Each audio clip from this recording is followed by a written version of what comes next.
An actor praises me and gets destroyed for it. President Trump suffers through Putin fallout. And should Americans defend Montenegro? I'm Ben Shapiro. This is The Ben Shapiro Show.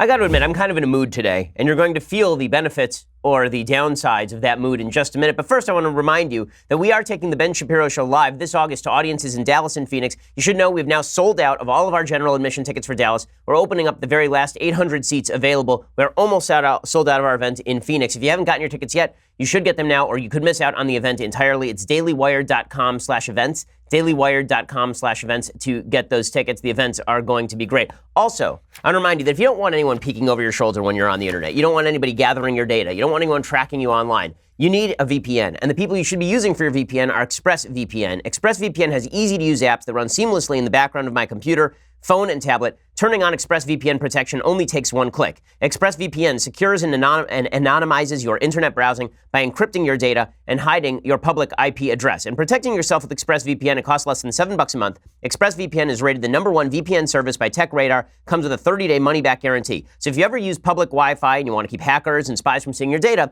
ExpressVPN is the solution. If you don't want to hand over your online history to your internet provider or data resellers, ExpressVPN is indeed your answer. So protect your online activity today. I do. I mean, there are a lot of folks I know who are targeting me online. That's why I use ExpressVPN. Protect your online activity today. Find out how you can get 3 months for free at expressvpn.com/Ben. That's expressvpn.com/Ben for 3 months free with a 1-year package. That's expressvpn.com/Ben. To learn more, go check it out. expressvpn.com/Ben for that 3 months free with the 1-year package. Okay.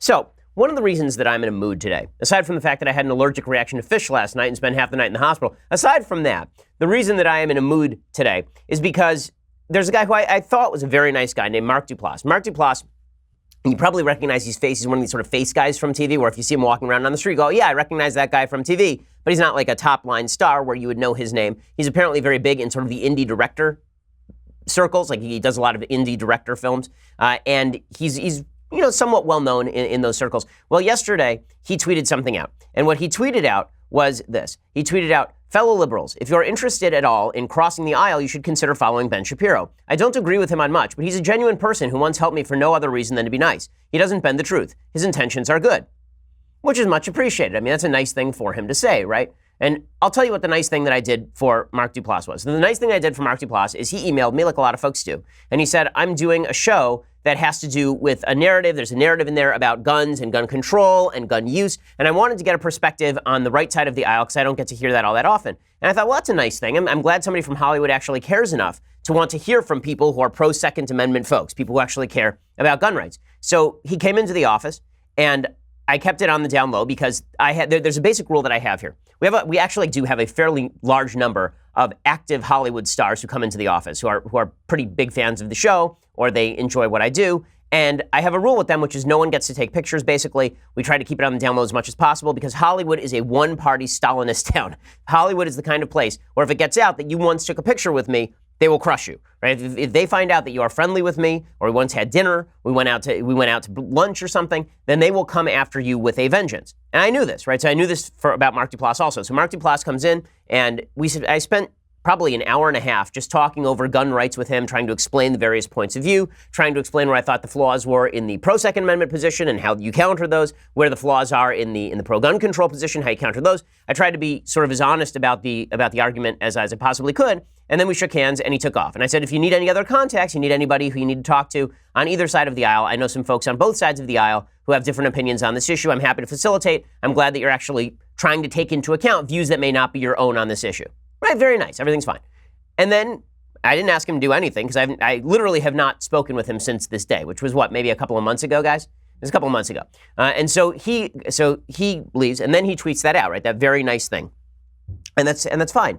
And then he gets ratioed. So being ratioed on Twitter is where you get more comments than retweets on the message, more comments than likes on the message. People on the left start bringing up tweets out of context from 10 years ago. They start picking up columns I wrote when I was 19 that I disowned when I was 27. And they start trying to show him that the person who he had just endorsed as a genuine fellow is actually an evil, racist, sexist bigot, an evil, terrible, terrible person. And they start ratioing him, right? They start targeting him for saying a nice thing about me. And remember, that original tweet didn't say he endorses my political point of view. It doesn't say that he agrees with nearly anything that I have to say. It just says that I'm a nice, genuine person. That's it. okay, which is really, really innocuous stuff. But no one expects the Spanish Inquisition. And so they showed up and they started going after Mark, and Mark, predictably enough, deleted the tweet, which is his prerogative. That's his prerogative. I didn't ask him to tweet it. I didn't ask him to delete it. That's all fine and dandy. And so I texted him and I just said, listen, dude, I understand you're in Hollywood. I get why you felt you had to delete the tweet. You know, I'm no hard feelings. Like, I totally get it. It happens in Hollywood all the time. I appreciate the original sentiment of the tweet. Okay, this morning, Mark Duplass puts out an actual apology for his original tweet. So after all of this happens, he actually apologizes for the original tweet. And not only does he apologize, he now suggests that I, in fact, endorse hatred, racism, homophobia, xenophobia, or another form of intolerance. Here's his entire response. Quote, so that tweet was a disaster on many levels. A disaster. I mean, like a tsunami or an earthquake. That tweet was a disaster. Tweeting that I was a nice guy who was genuine and I tried to be honest about the issues. That was a disaster on many levels. Not just one level, many levels. Like all the way down to Dante's seventh circle of hell. It's a disaster on every level. He says, so that tweet was a disaster on many levels.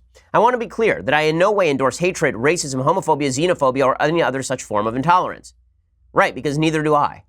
Like, so? And then he says, my goal has always been to spread unity, understanding, and kindness, but I'm going to make mistakes along the way. Sometimes I move too quickly when I get excited, or fail to do enough research, or I don't communicate myself clearly. I'm really sorry. I now understand that I need to be more diligent and careful. I'm working on that, but I do believe deeply in bipartisan understanding, and I will continue to do my best to promote peace and decency in this world right now. That said, I hear you, and I want to say thank you to those who reached out with constructive criticism. I've genuinely learned so much, and wish everyone all the best. And he signs it with his name, Mark Duplass.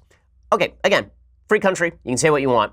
I'm not even going to go into critiquing whether I think that he did the right thing here, because I think that it's obvious from what I'm saying that I think that this is a mistake, a strategic mistake. That if you're trying to reach across the aisle and you get criticism for reaching across the aisle, maybe it's the people doing the critiquing who are the problem.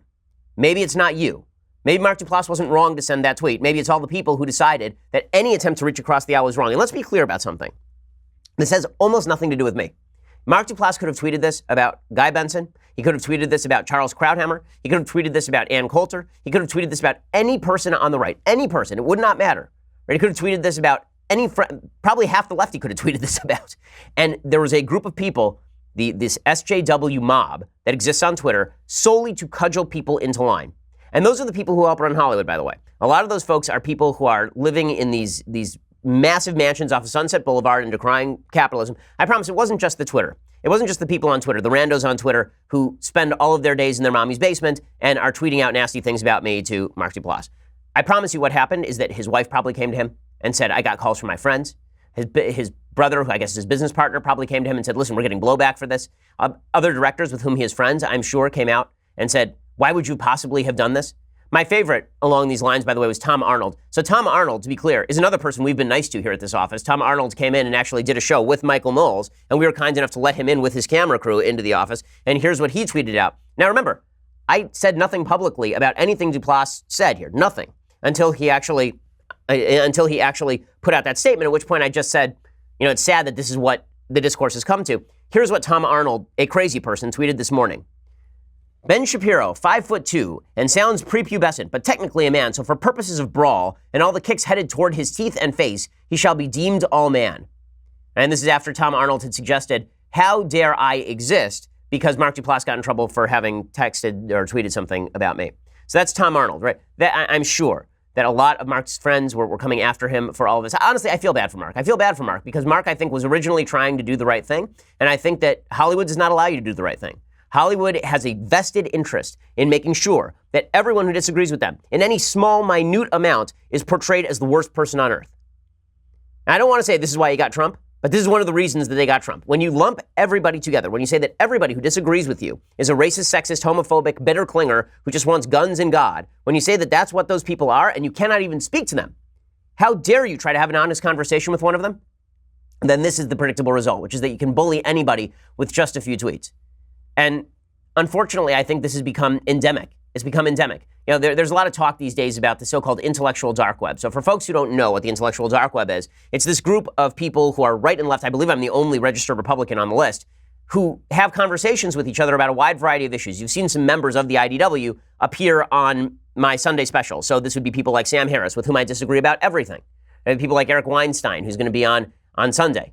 Right? So it's a bunch of, Eric is a Democrat. He's never voted Republican. Sam is a Democrat. He's never voted Republican. right? It's people ranging from Jordan Peterson to Dave Rubin to Christina Hoff Sommers. I believe I'm the only registered Republican on that list. And the reason that exists, the reason this IDW exists, is because it's a bunch of people who are honestly trying to reach answers by having conversations with one another. And we don't want to engage with the worst versions of the arguments. We're not interested in engaging with the stupidest version the other side has to present. And we're not interested in the sort of mudslinging that goes on Twitter. And this has all become very, very popular. The reason it has become popular, the reason it is important, is because the left has become so deeply intolerant of anything remotely resembling an honest conversation. Because let me be clear about this. If Mark had come into this office and Mark had filmed us talking for an hour and a half in cordial fashion, he would have got hit the exact same way. He wouldn't have even had to tweet out that people should follow me on Twitter if they want an honest conservative take. He wouldn't have even had to do that. All that he would have had to do is set foot in the studio and treat me like a human being. That would have been enough to earn the ire of the left. That would have been enough. How do I know? Because when Bill Maher had me on his show and treated me like a human being, and by the way, it was pretty far left when he talked about Trump and Russia, he got blowback from the left for even having me on. Because that's how this works now. The goal here is to shut that Overton window tight, to make sure that no one who exists outside that Overton window, that area of authentic, decent discourse, that no one outside that area of accepted opinion, that area of accepted left-wing opinion is allowed to talk or have a conversation with one another. And if you had a problem with something I've said in the past, I have a great solution for this. Why don't you ask me about it? Because it turns out that if you did half a second of research, you would realize that people change their opinions over time, that people make mistakes. You might realize that you're misconstruing something someone said. Normally that's happening on purpose. Instead, it's a lot easier to run for the safe space and pretend that everyone who disagrees with you, and that's the real problem here, is that in the end, I'm sure Mark and I disagree on all these issues, and that really is the problem. Because if I were on the left, I don't think that Mark, number one, would have gotten the blowback, and number two, I doubt that he would have apologized because Hollywood doesn't care. Right? You can be friends with Tom Arnold, right? You can openly endorse Tom Arnold, who's a legit crazy person, and that's totally fine. But if you endorse anybody who disagrees with you, then you must be taken out to the woodshed and caned. Okay, I have a little bit more on this. First, I want to talk about weight loss. So everything that we have been taught about weight loss is actually making us unhealthy. The supplements that we actually use when we are losing weight very often are packed with sugar and artificial ingredients and processed foods. Well, if you're looking for healthy supplements that are packed with nutrients that promote weight loss, you need to look at 310 Nutrition. 310 Nutrition is the brand you can that you can trust to help you lose weight and live out a healthy lifestyle with the help of a variety of terrific products. 310 Nutrition is the maker of the 310 Meal Replacement Shake that's packed with top-quality plant-based proteins, vitamins, minerals, superfoods, probiotics. 310 Lemonade and Water Enhancer is great for people who don't like to drink water because water doesn't taste like anything. Instead, 310 Lemonade helps make water taste better. There are a bunch of people in the office. I know Senya's been using 310 Nutrition. She says it's just awesome and that all of the food tastes great and has been a real aid in weight loss. Join the 310 Nutrition community for free by going to 310family.com. That's 310family.com. And in addition to the great community of people you'll be joining, 310 Nutrition is offering my listeners their 310 Starter Nutrition Kit for just $14. You'll receive an assortment of 310 meal replacement shakes, a meal plan, ebook, e-card, gift card, and many other products. Don't miss out on the great offer and join the free community. Joining 310 Nutrition is a great way to engage with thousands of like-minded individuals who are trying to lose weight and become healthier and doing it in the healthiest possible way. Check it out, 310family.com. That's 310family.com, 310family.com. Great products, and you'll really enjoy it, and it'll help you be a healthier human being. Okay, so here is the real question. Is it good for the left to continually cave to this mob? My answer is it is not good for the left. It's probably good for the right that the left continually caves to this mob. Here's the truth in pure partisan breakdown. The more the left caves to its most extreme radicals and says we're not going to have a conversation across the other side of the aisle, the more they are likely to engage in an echo chamber where they move further and further and further to the left. And that is further and further and further away from the American people. The way that you end up in an intersectional bubble of your own making, where you're not allowed to talk about politics unless you have the right skin color or the right background or the right ethnicity. The way you end up in that bubble is by excising everyone who doesn't count in your little group. And again, this is the way that it works in Hollywood. Hollywood morality has now been expanded out across America, but it is particularly predominant in Hollywood. You know, my business partner, Jeremy Boring, he was the executive director of the least secret organization in the history of man. It was on the front page of the New York Times. That organization was called Friends of Abe. Friends of Abe was a group of literally thousands upon thousands of Hollywood conservatives, grips, writers, producers, actors, directors. And they all had to be part of a secret group because they know what kind of blowback you face for even saying that you voted for George W. Bush or you didn't oppose the war in Iraq or you thought about voting for Donald Trump. Right? That kind of stuff gets you excised in Hollywood. It gets you destroyed. I wrote an entire book on this. Right? I wrote a book called Primetime Propaganda, all about leftist bias in Hollywood, in which a bunch of top-name Hollywood producers admitted openly to me on tape that they discriminated against conservatives in their work. So I understand what Mark Duplass was going up against here. I understand it better than anybody. I literally wrote the book on it. I wrote a 400-page book on it. I get it. All I can say is that that mentality has now extended out across America. Unfortunately, I think it exists for some folks on the right side of the aisle as well. I think there's a small sliver of the right that says that if you talk with somebody across the aisle, then that is to be condemned in the worst possible fashion. But it's certainly not as extreme. It is a mainstream thing on the left now. It's a mainstream thing. You cannot find a single conservative, outside of maybe David Frum, who's no longer conservative. You can't find a single conservative the left thinks it's okay to talk to. The only ones they'll let you talk to are Max Boot and David Frum, because Max Boot has decided you should vote Democrat, and so has David Frum. And maybe George Will now, because George Will says you should vote Democrat. There's not a single person in America who says vote Republican that the left would not have attacked with equal vigor over an actor saying that you maybe ought to follow my stuff. It really is amazing. And the lack of knowledge is pretty amazing, too. James Gunn, who's the director of Guardians of the Galaxy and Guardians of the Galaxy 2, got into the act. He said that it was wrong that Duplass had been attacked. And then he said, but I would never tell anyone to follow Ben Shapiro. I wouldn't tell his own mother to follow him. He's a bleep hole. It's like, you don't know anything about me, dude, but I understand you have to virtue signal for your friends so you feel better at the cocktail parties. Okay, so this is the way the left has decided to operate. And unfortunately, it is having some broader implications for not governmental-oriented free speech, but for the attitude of free speech that we have in the country. So the latest example of this is Mark Zuckerberg is now under serious fire because he has defended the rights of Facebook users to publish Holocaust denial posts. He said he didn't think that they're intentionally getting it wrong. This is according to The Guardian, which means it's a biased source to the left. In an interview with Recode published on Wednesday, the CEO also explained Facebook's decision to allow the far-right conspiracy theory website InfoWars to continue using the platform, saying the social network would, quote, try to reduce the distribution of that content but would not censor the page. Zuckerberg's comments came the same day Facebook announced a new policy pledging to remove misinformation used to incite physical harm. And people jumped all over Zuckerberg for this. Now, am I an InfoWars fan? If you didn't get from my myriad impersonations of Alex Jones, turning the frogs gay, the answer is no. I am not an InfoWars fan. And Alex Jones is not my fan. Last time he talked about me on his show, I believe he said that Satan should get behind him and that I was actually an atheist sent to convert the Christians. Congratulations, guys, you've been suckered. But when all of this happened, here's my view. Facebook is a platform. Facebook is not actually a publisher. And that means that it's not Facebook's job to prevent any sort of speech except for speech that is open incitement to violence. But the left believes that anything bad ought to be shut down. Now, they actually believe that when it comes to publishers like Facebook, they should be shut down by the government. The government should actually intervene and violate free speech laws and shut down hate speech, right? This is what the left believes. But even in normal everyday conversation, the idea is that stuff that's not nearly as extreme as InfoWars or nearly as extreme as Holocaust denial, that stuff should not be allowed into the public debate. Here's the thing. I think there are three categories. There's speech that is allowed, which I think is nearly everything. There is speech that is good, which I think is not very much. And then there's speech that is reasonable to debate with. And that's a broader group, right? So you have the smallest circle, which is the speech I agree with and like. And then there's the broader circle, which is speech that I don't agree with, don't necessarily like it all that much, but I think is worthy of engagement. And then there's this broad circle, which is speech that should be allowed, some of which I think is just vile and disgusting.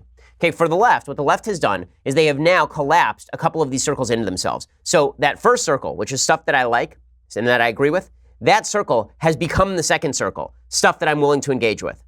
Right? The only stuff they're willing to engage with is stuff they agree with.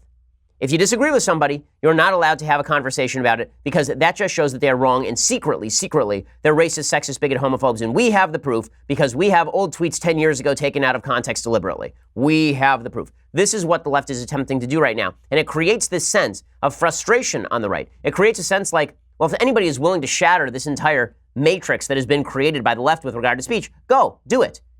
Right? Trump's popularity is very much tied to this. Trump's popularity is tied to the idea that the dude takes a hammer to the politically correct matrix. Now, I've said many times, I don't always like how he does it. I think that President Trump says things that are not just politically incorrect, but that are flat out wrong. I think that happens. But the drive on the right to listen to President Trump when he says outrageous things is driven by the fact that the left has ruled everything into the outrageous category. Every single thing is now in the outrageous category. So I am President Trump, is Charles Krauthammer, is George Will. They're all the same, according to the left. Right? All these people are the same. Now, if you have any brains, or you take half a moment of self-reflection, you realize there's a pretty wide diversity of viewpoints between all of the people that I just mentioned. But if you're on the left, then all these people must be cast into the outer darkness. The left has basically become the little boy in the Twilight Zone episode who wishes people into the corn. And everybody who wants to have a reasonable conversation, they're just sitting in the room with the little boy, hoping that he doesn't wish them into the corn too. Right? Because if they get wished into the corn, they have to hang out with all those deplorables. So eventually, something's going to happen, right? And what's happened here is that the left, being this little boy who wishes people into the cornfield, if you offend him too much, he wishes people into the cornfield. The left, being that little boy, eventually that little boy will be the only one left in the town. And that little boy can't take care of himself. That little boy is not capable of feeding himself or governing or having a conversation. That little boy is capable of nothing. The tyrannical nature of the left with regard to having decent conversation is utterly asinine. I'm willing to converse with pretty much everyone outside of, open Holocaust deniers. And even those people, I don't think ought to be banned. I don't think there should be laws against them. I just am not willing to listen to that point of view because I think it's so obviously afactual. But there are plenty of people on the left I talk to on a frequent basis. And you know what polls show? Polls show that conservatives talk to people on the left far more than leftists talk to conservatives. Far, far more. Because it turns out that conservatives are willing to actually engage in argument and discussion, and people on the left believe that they are so morally righteous because politics is their religion that all the blasphemers must be burned at the stake, and anyone who harbors the blasphemers, like Mark Duplass, those people must also be burned at the stake as well. Just really, really delightful, folks. Really delightful, folks. Okay, so in just a second, I want to get to President Trump, who continues to get himself in hot water over Vladimir Putin and Russia. First, let's talk about your sleep quality. So, you didn't sleep well last night. I know you didn't, right? You're sitting there right now and your eyes are closing and you're thinking, oh, God, I'm so glad I have this podcast to listen to. Otherwise, my head would hit this keyboard where I am at work. Well, that is why you need Helix Sleep. Because working with the world's leading sleep experts, Helix Sleep has developed a mattress that is customized to your specific height, weight, and sleep preferences so you can have the best sleep of your life at an unbeatable price. So here's how it works. Go to helixsleep.com, fill out their 2-minute sleep quiz. They'll design your custom mattress. They can even customize each side for you and a partner. In 2018, Helix Sleep has taken customized sleep to the next level with the Helix Pillow. The all-new pillows are fully adjustable so you can achieve perfect comfort regardless of sleep position or body type. Helix Sleep has thousands of 5-star reviews, plus you get 100 nights to try them out. Personally, I was so impressed with my Helix Sleep mattress that I actually gave a gift to my sister for her wedding. I gave this mattress to my sister as a wedding present. She was able to go through the process on the website and get a customized mattress that worked for her and for her husband. And she's just really, she's so excited to have it arrive. I'll be honest with you. It wasn't that I have such great ideas for gifts. My sister said, I heard about the Helix Sleep mattress. Can you get that for us? And that's how she ended up with the Helix Sleep mattress. It's really great. HelixSleep.com/Ben. You get up to $125 toward your mattress order. That's HelixSleep.com/Ben for up to $125 toward that mattress order. Again, HelixSleep.com/Ben. Okay, so meanwhile, more hubbub breaking out over President Trump and his meeting with Vladimir Putin. President Trump tweeted this morning that he thinks that there should be a second meeting with Vladimir Putin, which made his entire national security team shudder to their core. The polls show that Republicans are pretty much okay with Trump's meeting with Putin, which is not a real surprise because Republicans take every poll question on President Trump as a referendum on Trump as a whole. So if you ask Republicans, President Trump took a dump on the front lawn of the White House, approve or disapprove? Most Republicans see that as the media attempting to get Trump, and they will say approve. Really, like 6 in 10 Republicans, 7 in 10 Republicans, they always see poll questions as an attempt to paint Trump in a bad light and say they'll defend him no matter what. And that's not unique to Republicans. This happens to Democrats too. Jimmy Kimmel does this routine where he will actually go out and ask people about particular policies that were Trump policies that are not Obama policies, but he'll say that they were Obama policies, and Democrats will suddenly embrace the policy. So this is just something people do. As a general rule, people tend to fall toward confirmation bias, and they tend to fall toward this kind of tribal siding with particular political figures. But suffice it to say, Trump's move on Monday with Russia was not popular across the country. 60% of Americans did not like his press conference with Vladimir Putin. And now there's a new report out from the New York Times that is not particularly good for the president of the United States because Trump has basically been suggesting for a while that he doesn't believe his intelligence community when it comes to their assessment, all 17 intelligence agencies, that the Russians were trying to monkey with our election, right, through information breaches and hacks and release of that information.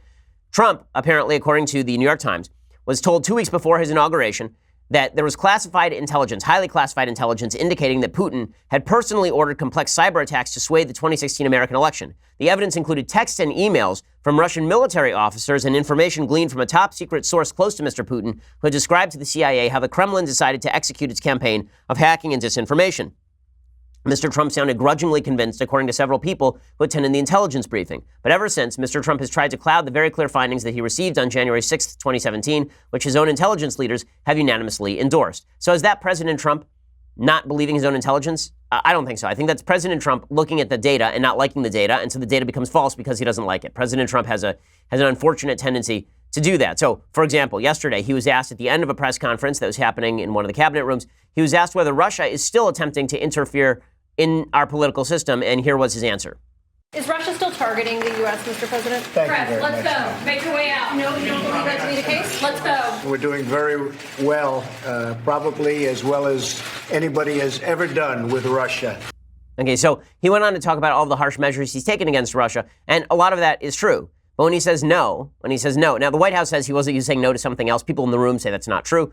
Assume for a second that he said no, that Russia is not monkeying now with the election. That obviously is counter what his intelligence officials are saying, as in right now. So here's FBI Director Chris Wray explaining, no, actually, the Russians are sort of attempting to meddle.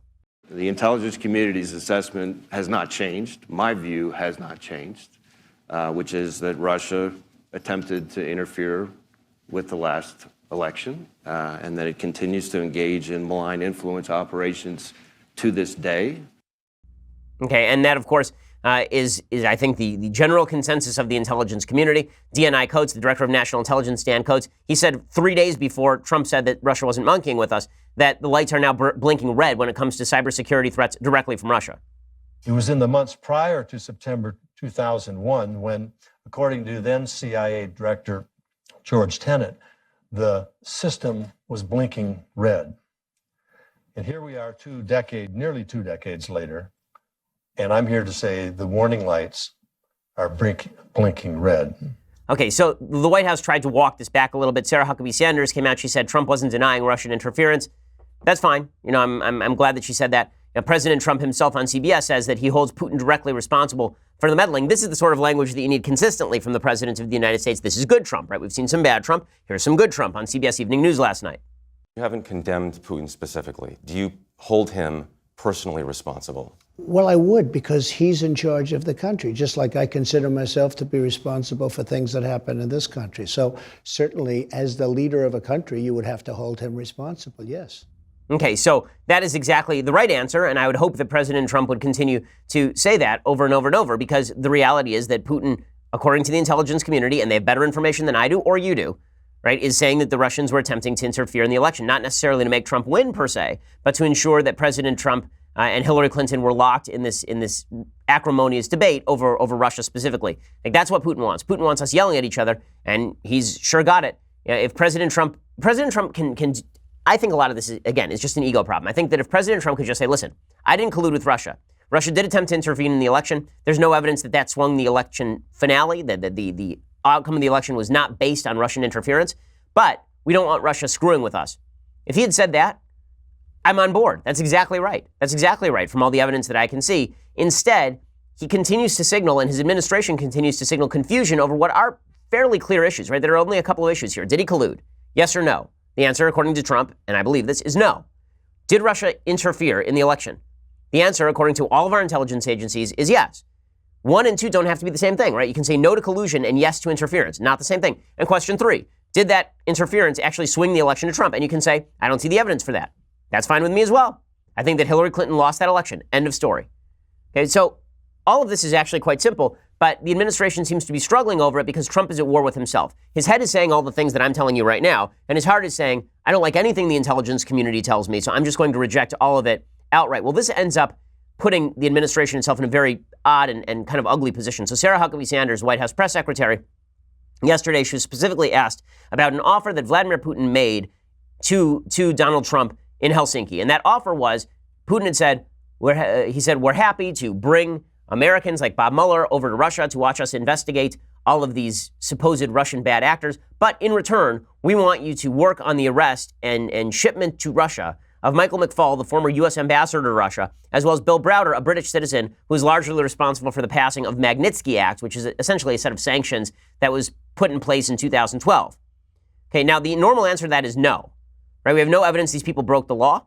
If you want to provide evidence these people broke the law and have Interpol arrest them, you can try that. They've tried it with Bill Browder in Spain most recently. It failed. He was released.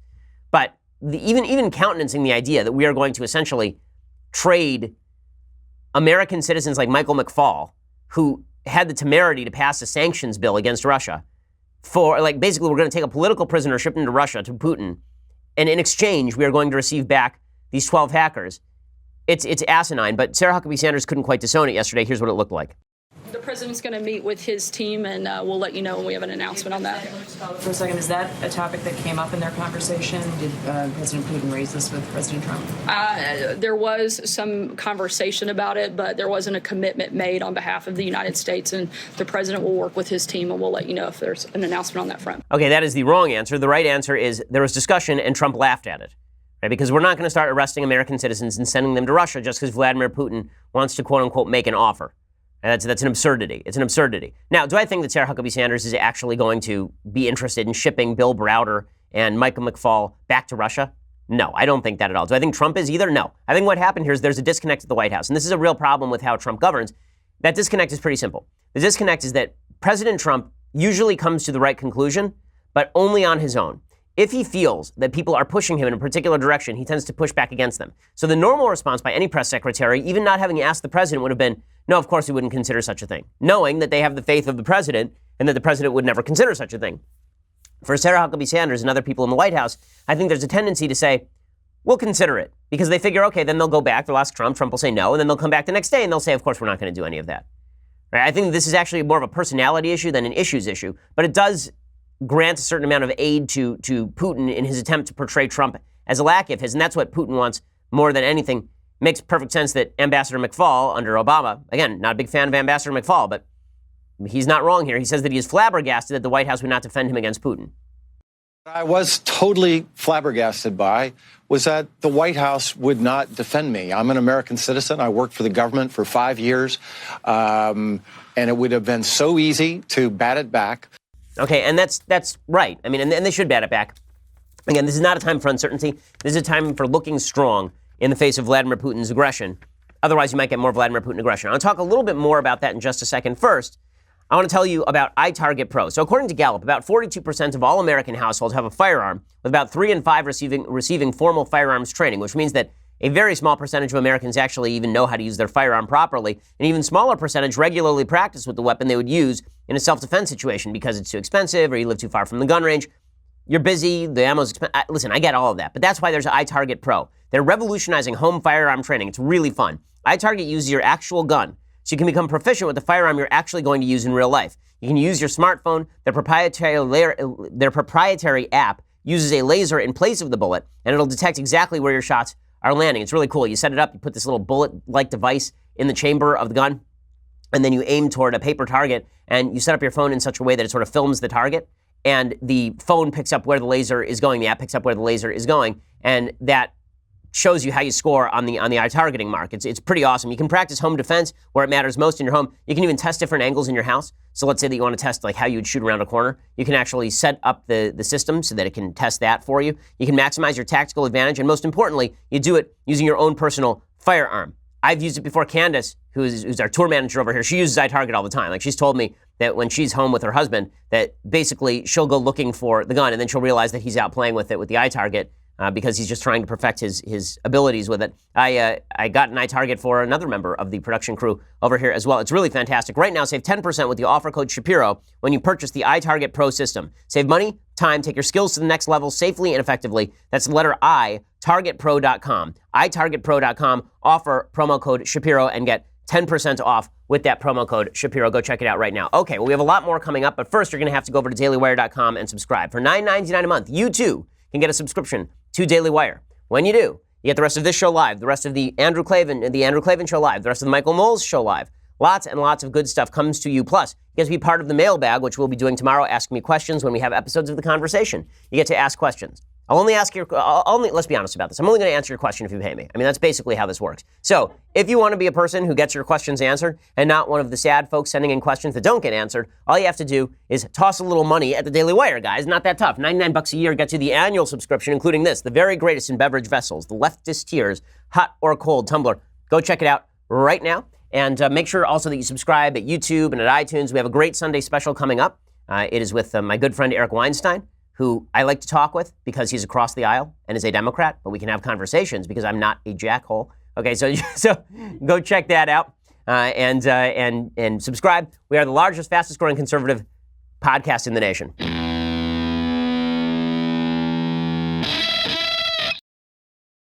Okay, so good stuff happening here. Just all sorts of good stuff happening here. Let's talk a little bit about the implications that are being put forward by some of Trump's bigger defenders right now. So some of Trump's bigger defenders are defending his activity with regard to Russia by saying that we just need to change direction. I don't like that argument very much because Bush thought the same thing and so did Obama. The question is in what direction we move.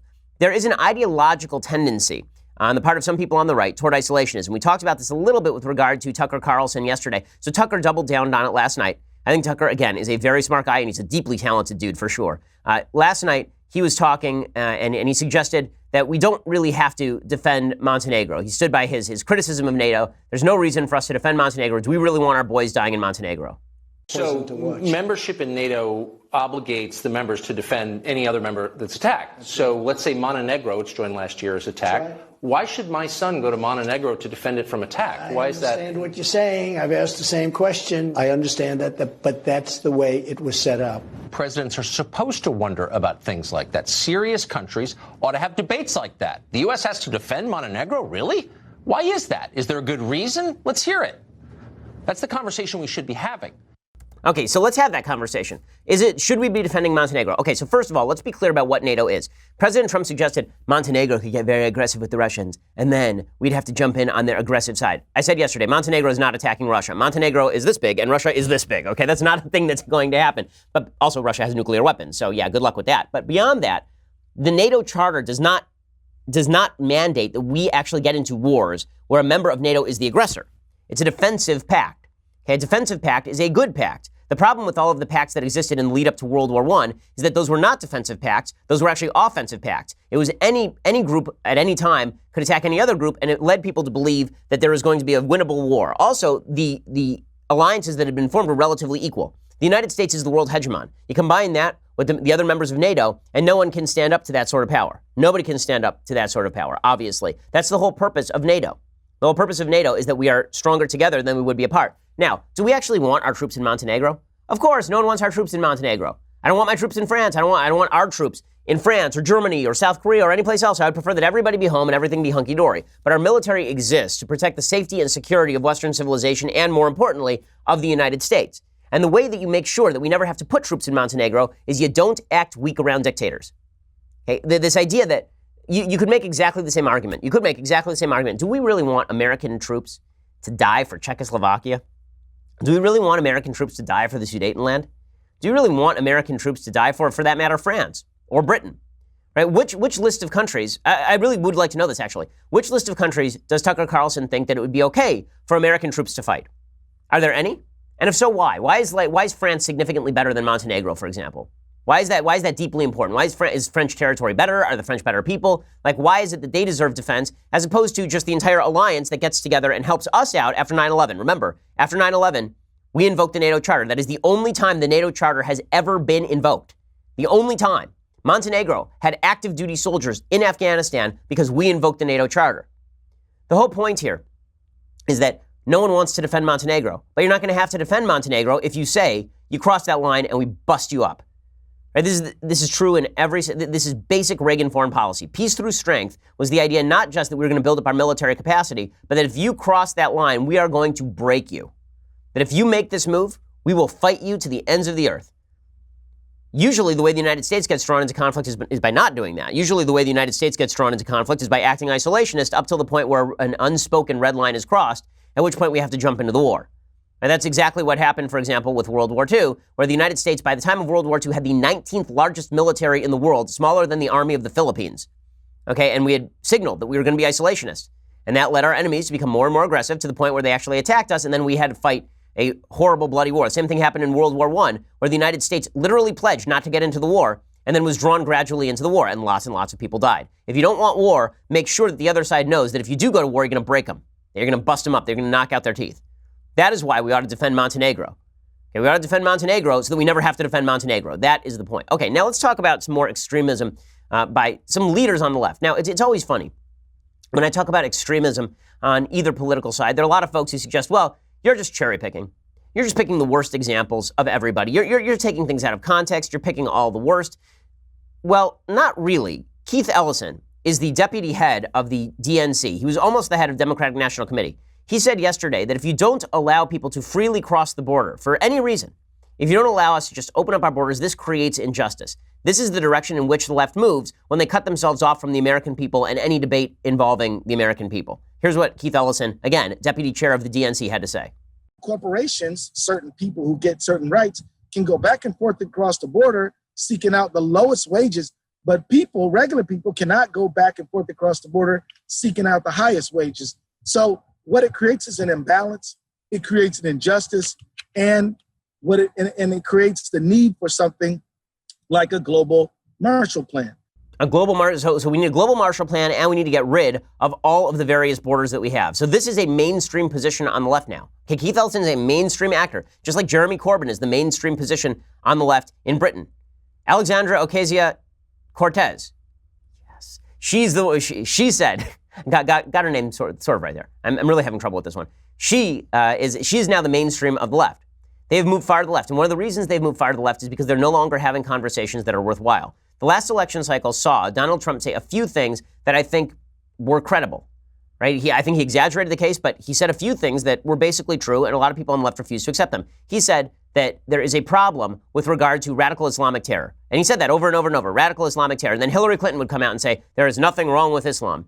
And if she just polled the American public, what you'd find is that most Americans don't think that all Muslims are terrorists. Most Americans do think that radical Islamic terror is a problem. But because she was so convinced that everybody on the right is a rube and a hick, she decided I can just safely ignore those people and I can label everyone a deplorable and it'll be fine for me. The same thing happened with regard to immigration. Trump ran on a hardline immigration platform, probably the hardest line immigration platform we've ever seen. And Trump won because of that. Why? Not because people actually agree with every element of that hardline immigration platform. In fact, polls show people don't even necessarily agree at the wall, right? But what it does show is that there is a seething problem that is bubbling under the surface in this country with regard to immigration, where people are looking at illegal immigration. They're saying there are a lot of people coming here, and they're coming here for the benefits. And there are a lot of people who are coming here who are criminals. And there are a lot of people who are coming here who are just not being integrated into our culture. And that doesn't mean we're anti-immigrant. It means go to the border and cross legally. It means we have to vet the people who come into the country. And Trump took that to its ultimate extreme. He basically said illegal immigrants are disproportionately all of these things, all these bad things, which is not true. But it is true that this was a problem that Americans were seeing, and the left was simply saying, like Keith Ellison, open up all the borders.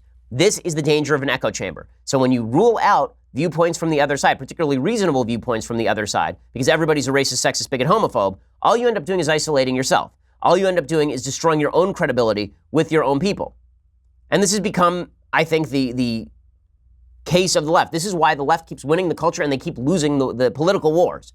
It's really fascinating to watch. What's happening right now in the country is if you look at Hollywood, Hollywood continues to move left, as far left as they possibly could go. And then if you look at politics, politics keeps moving to the right. Right? Republicans have won the presidential election. They won the last 1, 2, 3, 4 congressional elections. They've been in power since 2010. And before that, they were in power from 1994 all the way till 2006. So they had 22 years of power. 12 years of power. And then they've had an uninterrupted run of 8 years of power in Congress. In the Senate, the Republicans have taken back the Senate. They've taken 12 governor's houses since Obama took office. They've taken 35 state legislatures, something like that. Okay, all of that's happening because the left has so ensconced itself in this bubble of happiness and warmth where everyone agrees with them. So the culture where you're not allowed to talk to people across the aisle, that culture has created this bubble mentality among leftist politicians, and that's why they're losing elections. So I think it's safe to say that Hollywood and D.C., which are very much interconnected on the Democratic side of the aisle, they've created this self-reinforcing radicalism that is causing the left to lose elections. It's also destroying the country as a whole because we can't have good conversations with one another, but it is certainly causing the left to become more and more and more radical, which is a serious, serious problem for the future of the country.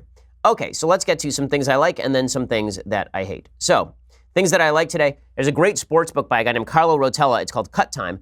Carlo Rotella is an Ivy Leaguer who just got into boxing and followed it around for a while. It's called Cut Time and Education at the Fights. About halfway through it, it's really fun if you're into boxing, if you're into MMA, if you're into any sort of sports at all. It's really great writing. He followed around Larry Holmes, who's one of the great sort of unsung heavyweight champions of all time, and talked to him. He talked to various people who were losers in fights. Boxing books, I've recommended a bunch of boxing books on the show before. I think boxing has an innate drama to it that lends itself really well to literature. This, of course, is nonfiction, but it's worth checking out. It was, I think, on the Sports Illustrated 2003 list of best books. It's one of the better sports books I've read in a very long time. Go check it out. Cut Time and Education at the Fights by Carlo Rotella. Okay, other things that I like. So this was pretty hilarious. Sacha Baron Cohen has been going around trying to punk people. He's been going around trying to do the Ashton Kutcher. He dresses up in these weird costumes. He dressed up as like a Mossad agent. Well, now he decided he was going to dress up as a hick and go into a gun shop, and things did not go well for him. Here's what it sounded like. Watch his face. Watch his face. See ya. I'm out of here. You got me caught. Get the out of here, Borat. You're watching the moment employees of a Riverside gun store say they caught actor Sacha Baron Cohen coming to their shop in disguise and under false pretense. I want to buy a gun, like that, talking like that. And I just kept looking at the guy and I was like, you're Borat. As soon as I said that, his eyes just looked at me like, and he did a B-turn right out the door. Well, good. And everyone should be on their guard because there are Borats everywhere. So, you sort of have to assume now that everything you ever say will be recorded. That's just the way that everything works now. But good for that gun shop owner. The only thing that would have been even better is if he had pranked Borat, right? Like he'd recognized that it was Borat. Instead of tossing him out of the shop, he had basically offered to sell him like a zucchini gun, or he'd made up different types of guns and shown how ignorant Sacha Baron Cohen is actually about guns. And he actually said to him, in the back, I have a grenade launcher that attaches to a pistol. Would you like to buy that? And then and Sacha Baron Cohen probably would have aired that because nobody at Showtime knows a damn thing about guns. He should have said, do you want your chainsaw adapter for your shotgun? It would have been really great. But that was pretty good in and of itself. Basically telling him, you're Borat, get the hell out of here. Well done, dude. Well done, random gun shop owner. I appreciate it. Okay, quick thing that I hate. So the show today has been chock full of things I hate, but here's another thing that I hate. So according to San Francisco, they are now registering non-citizens, including undocumented immigrants, to register to vote in the November election for the city school board, according to the San Francisco Chronicle. The move follows passage of a 2016 ballot measure by San Francisco voters opening school elections to non-citizens who are over the age of 18. Hillary Ronan, who's a San Francisco supervisor, said this is no-brainer legislation. Why would we not want our parents invested in the education of their children? Now, I'm fine with parents being invested in the education of their children. I'm just not fine with parents who don't pay taxes being invested in how tax dollars get spent at the public school. It seems to me that you ought to be in the system, and if you don't pay taxes because you don't have to under the law, that's one thing. But why shouldn't, you could literally make this argument about any criminal in the United States. Any criminal, right? You could say somebody who was convicted of predatory child sex abuse. They should be able to vote in local elections if they have a kid.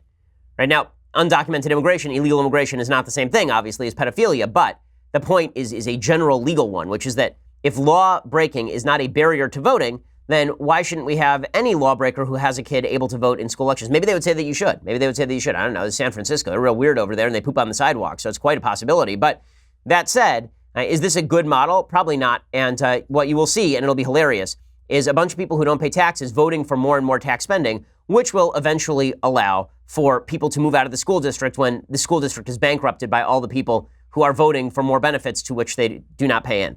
Okay, we'll be back here tomorrow with all the latest. I'm Ben Shapiro. This is The Ben Shapiro Show. The Ben Shapiro Show is produced by Senya Villarreal, executive producer Jeremy Boring, senior producer Jonathan Hay. Our supervising producer is Mathis Glover, and our technical producer is Austin Stevens. Edited by Alex Zingaro. Audio is mixed by Mike Caramina. Hair and makeup is by Jesua Alvera. The Ben Shapiro Show is a Daily Wire Forward Publishing production. Copyright Forward Publishing 2018.